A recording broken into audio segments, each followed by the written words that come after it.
اعلیٰ حضرت امام احمد رضا رضی اللہ تعالیٰ عنہ کا بھی پہلا فتویٰ رضاعت کے مسئلے پہ تھا، حضور مفتی اعظم ہند کا بھی پہلا فتویٰ رضاعت کے مسئلے پہ تھا، اور حضور قائد ملت حضور مفتی ارشد رضا خان صاحب قبلہ آپ کا بھی پہلا فتویٰ رضاعت کے مسئلے پہ تھا۔ آپ نے وہ تحریر فرمایا، حضور تاج الشریعہ اس سے بڑے خوش ہوئے۔ آپ نے اپنی زندگی میں کئی فتاوی لکھے، مگر آپ کئی امور میں مشغولیت کی وجہ سے زیادہ فتوے نہیں لکھ پائے، لیکن آپ نے بہت سارے مفتیوں کی رہنمائی فرمائی۔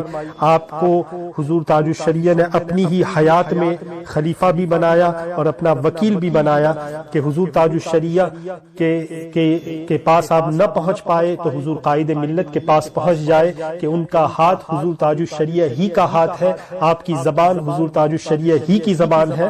آپ کو حضور تاج الشریعہ نے اپنی حیات میں بریلی شریف کا قاضی مقرر کیا۔ آپ کو اگر سمجھ میں نہیں آتی یہ بات تو میں آپ کو ایک روایت سناؤں جو مفتی غلام جیلانی ازہری صاحب نے، جو جامعہ ازہر مصر سے فارغ ہے، وہ بھی حضور محدث کبیر کے مرید ہیں، لیکن وہ بھی اپنے آپ کو حضور تاج الشریعہ کا مرید سمجھتے تھے۔ وہ فرماتے ہیں کہ میں جب بریلی شریف پہنچا حضور محدث کبیر کے ساتھ میں، تو میں نے دیکھا کہ حضور محدث کبیر حضور تاج الشریعہ کا ہاتھ چوم رہے ہیں۔ یہ 2018 کی بات ہے، یعنی حضور تاج الشریعہ کے آخری ایام کی بات ہے۔ حضور تاج الشریعہ کا ہاتھ چوما حضور محدث کبیر نے۔ اس کے بعد میں نے خود یہ دیکھا کہ حضور محدث کبیر نے حضور مفتی ارشد میاں کا بھی ہاتھ چوما، اور یہ تو فقیر نے خود بھی دیکھا ہے۔ کولمبو سری لنکا میں نے دیکھا، اور بھی کئی جگہ پہ، ساؤتھ افریقہ میں نے دیکھا کہ حضور محدث کبیر حضور مفتی ارشد رضا خان کا ہاتھ چوم رہے ہیں۔ اور حضور محدث کبیر وہ شخصیت ہے کہ جن کے بارے میں بڑوں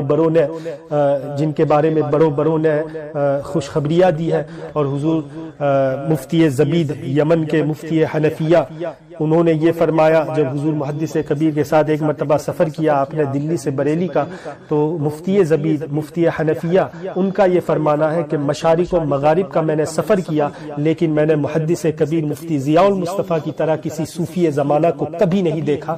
وہ حضور محدث کبیر جب ہاتھ چوم رہے قائد ملت کا، تو آپ سوچے کیا شان ہوگی حضور قائد ملت کی۔ اور ابھی بھی نہیں سمجھ میں آتا تو مفتی غلام جیلانی صاحب یہ فرماتے ہیں کہ ہم نے حضور محدث کبیر کے ساتھ جب بریلی شریف گئے تو ہم نے حضور تاج الشریعہ کے کاشانہ مبارکہ پہ عشاء کی نماز پڑھی، اور عشاء کی نماز جماعت کے ساتھ پڑھی۔ اور جماعت کس نے کرائی؟ تو حضور قائد ملت مفتی ارشد رضا خان صاحب قبلہ نے امامت فرمائی، پیچھے نماز پڑھ رہے حضور تاج الشریعہ حضور محدث کبیر۔ اور یہ وہ شخصیتیں ہیں کہ جن کا تقوی آج پوری دنیا میں مشہور ہے کہ وہ کتنے کمال احتیاط کے ساتھ نماز پڑھتے۔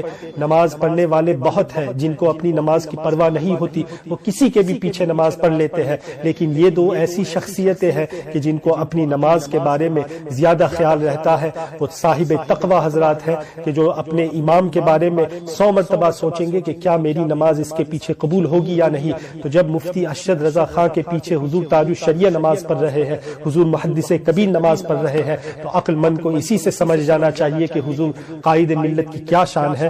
مفتی غلام جیلانی صاحب آگے فرماتے ہیں کہ میں نے یہ دیکھا کہ حضور تاج الشریعہ نے جماعت عشاء کی فرض نماز کے بعد آپ نے علامہ ارشد میاں کی اقتداء میں نوافل بھی جماعت کے ساتھ پڑھے۔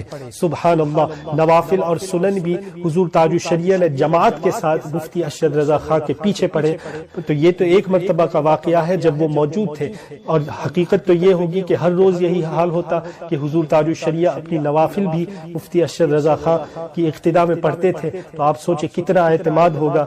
یہ مفتی غلام جیلانی صاحب نے جب یہ پوچھا حضور محدث کبیر سے کہ کیا معاملہ ہے کہ جماعت سے نوافل بھی پڑھے جا رہے ہیں، تو حضور محدث کبیر نے ان کو مسئلہ بتایا کہ یہ تداعی کے طور پہ نہیں ہے، یعنی صرف ایک شخص اقتداء کر رہا ہے نفل کی نماز میں، اس میں کوئی حرج نہیں ہے۔ اور یہ اس لیے تھا کہ حضور تاج الشریعہ کی علالت کا زمانہ تھا، آپ زبان سے صاف بول نہیں پا رہے تھے، تو قراءت کی ادائیگی کی وجہ سے آپ اقتداء فرما رہے تھے۔ اب حضور محدث کبیر نے یہ فرمایا کہ اگر میرے ساتھ آپ لوگ نہ ہوتے، اور اس میں ہمارے عزیز مفتی ابو یوسف قادری حنفی صاحب قبلہ بھی تھے جو صاحب زادہ ہے حضور محدث کبیر کے، محدث کبیر نے فرمایا کہ اگر میرے ساتھ آپ لوگ نہ ہوتے تو میں بھی جماعت کے ساتھ سنن و نوافل پڑھتا، کہ تداعی کے طور پہ نہیں ہے تو بالکل جائز ہوتا۔ تو آپ سوچے کہ حضور قائد ملت کی کیا شان ہے۔ لوگ کچھ بھی سمجھیں، ہم تو یہ جانتے ہیں کہ یہ ہمارے حضور تاج الشریعہ ہے، حضور قائد ملت ہمارے پیر و مرشد ہے۔ ان کو حضور تاج الشریعہ نے اپنے زمانے ہی میں اپنا نائب مقرر کیا تھا۔ بارہا یہ دیکھا گیا کہ حضور تاج الشریعہ کی علالت کے زمانے میں کوئی حضور تاج الشریعہ کی بارگاہ میں آتا، چاہے بڑے سے بڑا مفتی کیوں نہ ہو، جب کوئی مسئلہ درپیش ہوتا تھا تو حضور تاج الشریعہ اس کو قائد ملت کی بارگاہ میں پیش کرتے تھے۔ تو حضور قائد ملت کی شان کو سمجھو اور ان کے ساتھ اسی طرح برتاؤ کرو جس طرح ہم لوگوں نے حضور تاج الشریعہ کے ساتھ کیا۔ اللہ سبحانہ و تعالی حضور قائد ملت کی عمر دراز فرمائے اور ہم سب کو ان کے سائے کرم میں رکھے۔ اللہ سبحانہ و تعالی ہمیں ان عظیم الشان علماء کرام کی پیروی کی توفیق عطا فرمائے، ان کے ساتھ مضبوطی کے ساتھ قائم رہنے کی توفیق عطا فرمائے۔ اسی طرح اب یہ بھی جان لیں کہ حضور تاج الشریعہ نے مفتی شمشاد احمد مصباحی کا نام بھی لیا، حضور مفتی اختر حسین علیمی صاحب کا نام بھی لیا۔ اس طرح اور بھی جو علماء کرام کا اگر آپ کے ذہن میں ہو، میرے ذہن میں ان کے علاوہ کوئی نام ابھی نہیں ہے، ان علماء کرام سے آپ خوش رہو کہ یہ ہمارے پیر و مرشد کی خوشی ہے۔ ان علماء کرام کی پیروی کرتے رہے ہم لوگ، تو اس کے ذریعے ہمارے پیر و مرشد ہم سے خوش رہیں گے۔ اللہ سبحانہ و تعالی حضور تاج الشریعہ کی قبر منور پر مزید رحمت کاملہ فاضلہ کا نزول فرمائے، انوار و تجلیات کا نزول فرمائے، اور جلد از جلد ہم سب لوگوں کو وہاں کی حاضری کی توفیق عطا فرمائے۔ آمین بجاہ النبی صلی اللہ علیہ وسلم، وما علینا الا البلاغ، جزاکم اللہ خیر الجزاء۔ اعلیٰ حضرت امام احمد رضا رضی اللہ تعالیٰ عنہ کا بھی پہلا فتویٰ رضاعت کے مسئلے پہ تھا، حضور مفتی اعظم ہند کا بھی پہلا فتویٰ